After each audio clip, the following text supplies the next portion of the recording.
కూడా ఫిర్యాదు నిజంగా అలాంటిది ఏమన్నా సమాచారం ఉందా మేడం? అంటే ఆయనకి ఎలా తెలిసింది, ఆయన ఇంటెలిజెన్స్ ఎలా పనిచేస్తుందో తెలియట్లేదు. కానీ ఆయన ఇంటెలిజెన్స్ ముందు వైఎస్ఆర్సీపీలో జరగబోయే అంతర్యుద్ధాల గురించి మాట్లాడుకోమనండి. ఆ అంతర్యుద్ధాల గురించి మాట్లాడుకుంటే ఆ తర్వాత మా అంతర్యుద్ధాల గురించి తర్వాత అతను మాట్లాడవచ్చు. కానీ ఒకటి మాత్రం క్లియర్గా చెప్తున్నామండి, నాకు నోరు ఉంది కదా, నోటుకు వచ్చినట్టు మాట్లాడేస్తాను అని అనుకోవడానికి ఇంతకు ముందు గవర్నమెంట్ కాదు.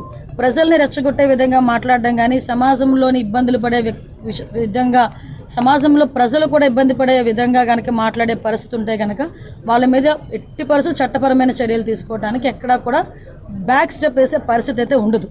ఒకటి మాత్రం చాలా క్లియర్గా గుర్తుంచుకోవాలి, ఇది మీ గవర్నమెంట్ కాదు. నోటుకు వచ్చినట్టు బూతులు మాట్లాడతాము, నోటుకు వచ్చినట్టు ఏది మాట్లాడినా చెల్లుబాటు అయిపోతుంది, మమ్మల్ని ఆవిడ ఏమి చేయలేడు అనుకునే గవర్నమెంట్ కాదు. ఇది ఎన్డీఏ గవర్నమెంట్. ఎన్డీఏ గవర్నమెంట్లో తప్పు చేసిన వాడు ఎవడైనా కూడా శిక్ష ఒకలాగే ఉంటుంది.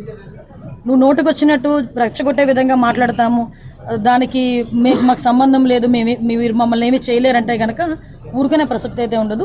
లీగల్గా అడ్వైస్ తీసుకుంటాము, డెఫినెట్గా చట్టపరమైన చర్యలు అయితే తీసుకుంటాం.